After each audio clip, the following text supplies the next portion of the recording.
Hey guys, so per request from my dearest brother Garov, this is for you, brother. I have compiled the events of the tribulation, what'll happen just before, what shows its inception, and the events as they unfold in a map-like fashion. It's not perfect because a lot of the verses that describe some of these events are intertwined, but I think done the best I can do, considering the short notice and the fact that, well, like I said, it's not a perfect layout. We don't have a perfect map. Maybe one of these days I will actually make a chart and get that out to you. I've actually included some charts here from ichthus.com. I'm not going to be reading off any of the doctor's work. I did use some of it to locate some of these verses, but for the most part, this is just me speaking freely. I'm going to try my best to get this out without it being too fouled up and make it make sense, and also not make it too long of a video. So please bear with me and please forgive me if I misspeak. So here's a chart about the tribulational trends that are going on during the first half and second half, in fact. And forgive the reflection, but you can pause that and zoom in. Essentially, the first 3.5 years, which I'm going to be discussing here, have some countervailing forces, some divine, two major divine, and two satanic, okay? On the spiritual level, the satanic stuff that's going to be going on is the great apostasy will be basically fully started and fully underway during the first half of the tribulation, with its peak happening at the Great Tribulation. In other words, during the great persecution, the mass kill off of believers worldwide. Also, on the worldwide level, you will see the rise of Antichrist. So there will be signs that he will be active ahead of time, but he will be fully empowered because the Holy Spirit will be out of his way, essentially, to do his deceiving works. On the divine side of things, you will see worldwide evangelism, both from the two witnesses via, and we're talking about Moses and Elijah. See my videos on my video on the two witnesses. It's long, but it's really good. And also the 144,000. You will also see from the divine side, rather, the trumpet judgments going on as a warning to the world to basically not join Antichrist. And to those that are already well on his team, it's going to kill some of them off. So I'm just going to read what I wrote here and comment as I go, because I didn't get it perfect, but I did try. So the great apostasy will likely already be affecting unbelievers in the church before the tribulation starts, by the way. The mass majority of believers in the world right now belong to institutions that basically require that you accept that membership is required for salvation. I'm talking about Catholics, I'm sorry guys, Eastern Orthodox, Mormons, Coptics. There's a bunch of different variations of the ancient order of Christianity that at one point basically completely jumped ship and said you must accept membership to be saved. Those people will likely already be in the beast camp, and you will likely see the Pope and the Eastern Orthodox leaders and all these Mormon leaders and whatnot already on the side of Antichrist before the tribulation even starts. That's not a guarantee, but in my mind, knowing what I know about them, the chances of that not happening are actually quite low. So look for that. This is reasonable to assume, as although Antichrist will not be fully revealed, his political religious movement will already be on the move, and politically minded fake Christians, the ones I just described, will likely flock to it the way they already do. They do. They look for worldly answers to everything. They go back to Egypt in their hearts constantly. This also plays into Satan's modus operandi of lying to create maximum confusion, perhaps even tricking weaker believers into thinking the tribulation is already underway, because they're going to look around and see all these Catholics and whatnot jumping ship. And right now there are plenty of churches out there that make friends with the Catholics that they absolutely should not be, because they are not one. True believers will start leaving the Lord once the actual tribulation has started officially. That being said, the disparity between the church visible and the church actual is quite large. See my videos on the 3 false doctrines that threaten faith. That's what this is discussing. Institutional salvation is what it's called. 2, the temple rebuilt is mentioned in Daniel, Isaiah, Ezekiel, Revelation, and elsewhere. So that will need to be in place at the very least at the beginning of the tribulation. But considering the 2 witnesses, Moses and Elijah, will likely be the ones training the 144,000, it's potentially and reasonably likely that it will be finished before the tribulation start point, and that the 144,000 will already be called to Israel for training. Likely and perhaps during that half an hour of silence in heaven, the 6 months prior, Revelation 8:1. While things are relatively peaceful and prosperous, making a large mass of Jewish men traveling to Israel all the more reasonable and likely, because there won't be a lot of worldwide, evil and violence going on, stopping those planes from arriving, while also allowing them enough time to train under the 2 prophets of God, the super prophets, I might add, for their mission during the first half of the tribulation. So that is definitely something to pay attention to. 3, The king of the south will also be rising with the help of the three horns of the south. He is the king, Antiochus, and also Antichrist go against in Daniel 11, because Daniel 11, by the way, is a dual application. Yes, it did apply to Antiochus, but it absolutely applies to Antichrist, because there are plenty parts of that whole breakdown that don't apply to Antiochus and can only apply to Antichrist, and is eventually betrayed by the three horns, as they are three horns of the south, the three national leaders that are, well, they're in the plot to elevate Antichrist, verses 25 through 27 in Daniel 11 specifically. The king of the south's rise. And by the way, they're going to call him the Mahdi. Antichrist will call him the Antichrist, though. It is the reason why Antichrist goes on this false crusade. It's part of the reason. It's easy to see how the Muslim world is being set up and used by Satan for this very purpose, as we, the U.S. and Israel currently, and the West at large, are already at odds with them. And this is all intentional, by the way, guys. That whole religion is straight from hell. It teaches a false piety while also including a whole bunch of evil practices that I don't need to get into right now. But if you think that came from the Lord God, you are crazy. That's why when they say, you know, their God is the same as ours, I try not to be angry in offense. This is all intentional. Remember that. See the happenings in Europe, for example. This is all on purpose to create maximum panic so Antichrist can save them, right? It is also reasonable to expect more 9/11 style attacks prior to or just after the inception of the tribulation for maximum effect to the beast's advantage, making his takeover of Babylon and Rome much more simple and easy. So this is the actual start point where the tribulation does begin, and the reason we know this is because, well, let me read. Number 4, Antichrist's 7-year treaty with Israel, Daniel 9:27, and that is an actual treaty, guys. Those will say otherwise, I'm sorry, you're wrong. The Hebrew is clear. Marks the actual start point of the tribulation proper. We know this because in Daniel 9:27, where he breaks the covenant in the middle of the week, the 7 years of the tribulation, Daniel 8:11 through 12, also 11:31, and Revelation 11:7 through 8. Then he sets up the abomination of desolation, Daniel 11:31 again. Then he goes after the 144,000. Revelation 14:4 calls them first fruits, meaning they are the first large group of martyrs of the Great Tribulation. See my video on first fruits, and then see my video on martyrdom of the 144,000. It is unmistakable. The verbiage used to describe them is intentional. It's like Christ, and they are the first harvested from men on earth. That is just, I'm sorry. That's it. Then the woman Israel, as they flee, then he goes after the woman Israel as they flee into the desert. Revelation 12:6. It says they are taken care of for 1,260 days. This happens at the midpoint of the tribulation. Exactly the 3.5 years of the Great Tribulation. So they're given these days for a very good reason. And this also, so it has to happen rather at the tribulation's midpoint. So this all points to that treaty signing as being the beginning. I will go over these things in the Great Tribulation timeline video once I get that out, by the way. Number 5. The 144,000 are sent worldwide to evangelize for the entire 1,260 days, 3.5 years, just like the 12 and the 72 were sent out in Luke 9 and 10, as they have the same charge, only with even greater likeness to Christ. So they'll have an even higher call to behave, to be like Christ. See my video on the 144,000. While the two witnesses prophesy in sackcloth for the exact same amount of time in Revelation 11:3. That's how we know they're active the entire time, by the way. Number 6, the great apostasy is fully underway and gaining steam, and will continue until its peak when the Great Tribulation starts.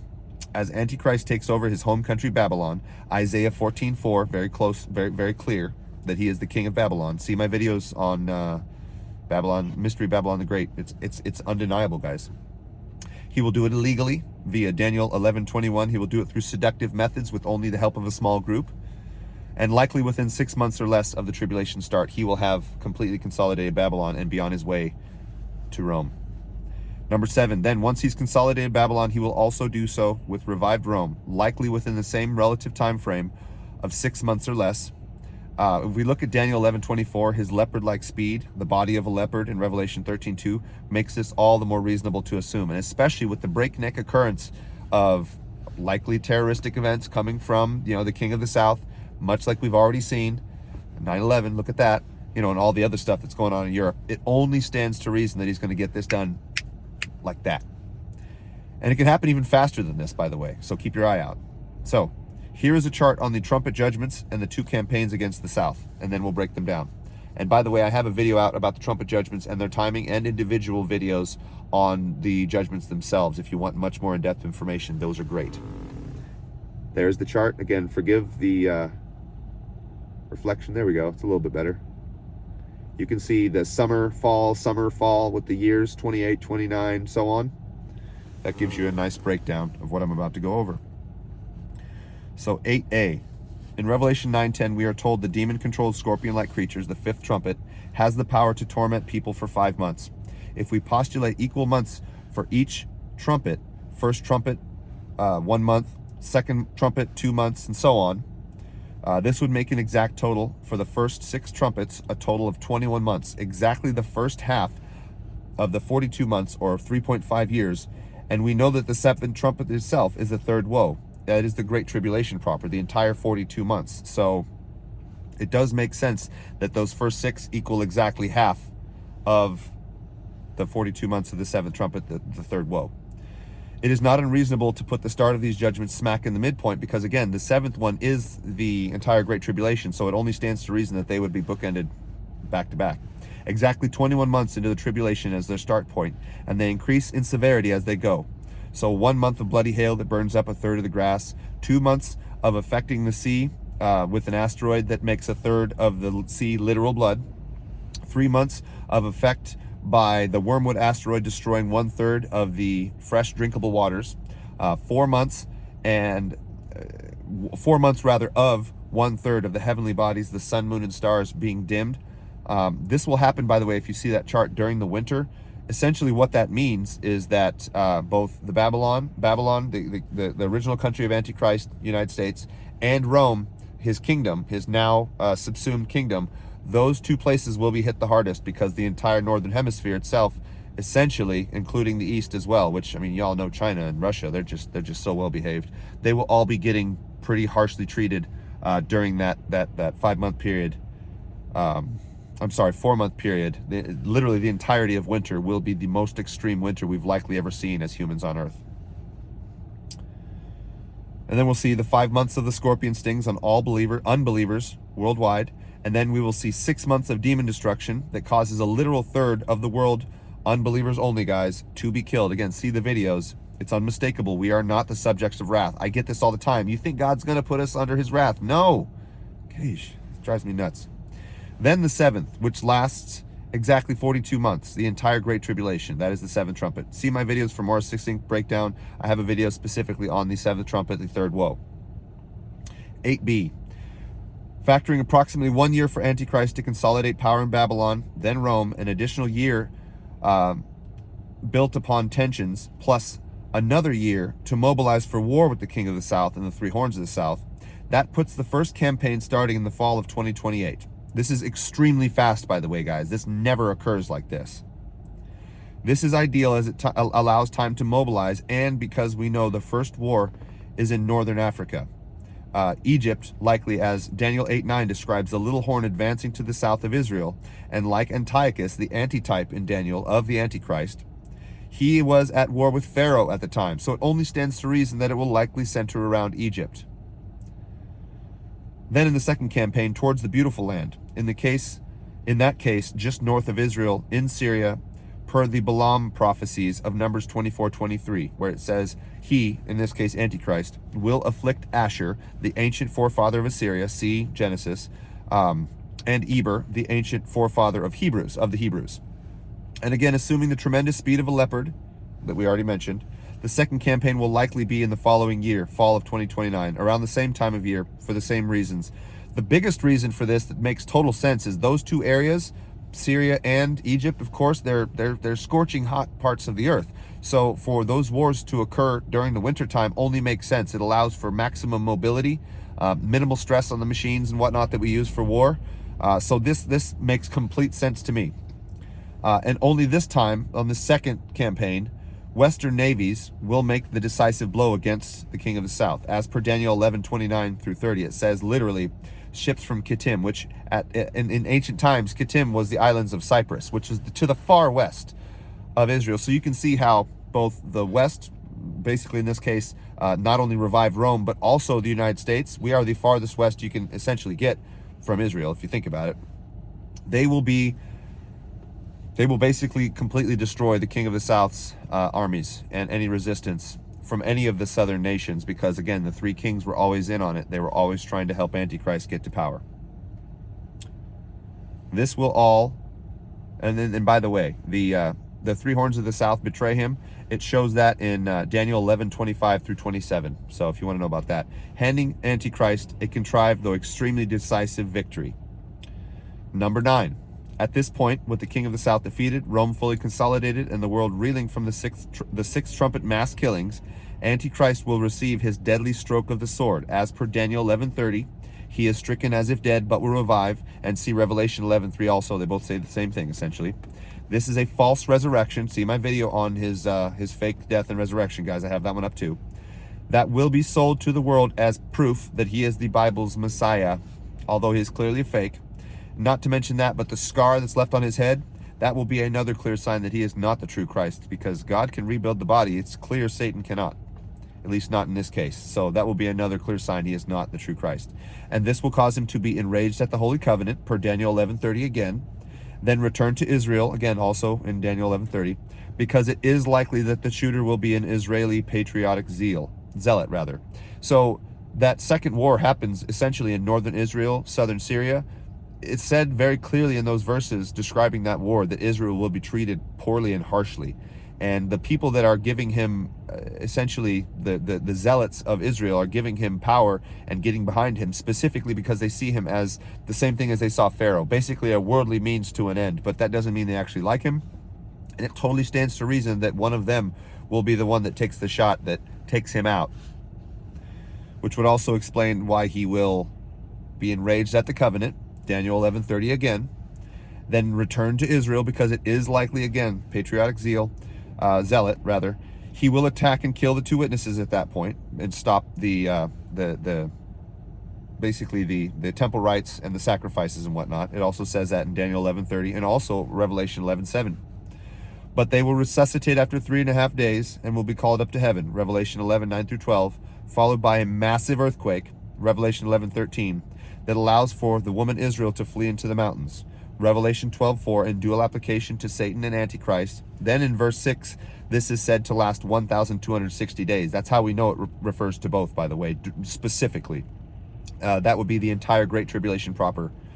Then verse 17 says, the earth opened its mouth to swallow, in this case, Antichrist forces. They will be protected by Michael the Archangel. No, it's not a nuclear bomb stopping thing like you may have heard in the past, when he attempts to stop them from fleeing, but he fails. And then in verse 17, Antichrist turns his attention to the rest of her offspring, in other words, Christians worldwide that weren't in Israel at the time. This all happens during and just after the abomination of desolation is set up, Daniel 11:31, Mark 13:14, Matthew 24:15-16, and anyone Christian left in Jerusalem will be treated harshly and likely killed if they don't take the soon to come mark of the beast.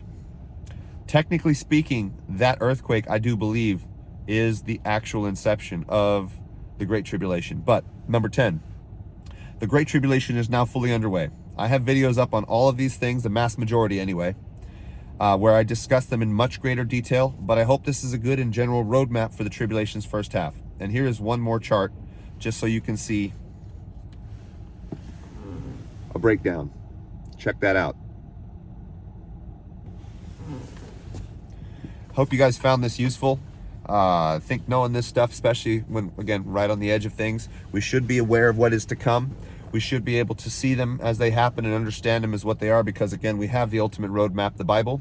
It doesn't spell things out directly, but clearly he gives us enough information that we can map it out, and we can understand what's going to happen, and we can be ready for it. The best thing you can do is learn the Word, and, of course, never, ever leave your Lord, no matter what you see or experience. Because during all of those times, while Antichrist is out there making his case, he will perform great miracles, right? We will also be seeing massive amounts of miracles when the abomination of desolation is set up. So there will always be something coming from Satan, from the pit of hell, to trick you. So don't let that stuff distract you. Keep this first and foremost. I'm talking about the Word, not my words, although this map is, I think, pretty comprehensive. And yeah, let's continue to get ready. Let's continue to help each other. Please share this with people that, you know, may or may not want to know what the timeline looks like, because again, I try to use as much scripture as possible. You can go in and verify the mass majority of what I said. Some of those verses in Daniel in the Hebrew and Aramaic are actually quite difficult to parse, but on the main, because of Revelation and the other verses that I've mentioned, you can piece it together even with the translations that are out there. Bless you guys. I really hope this was useful. Share, like, subscribe, notification bell, do all the things that YouTube doesn't want you to do because they hate us, but we keep trudging along, don't we? Bless you guys. Talk to you soon.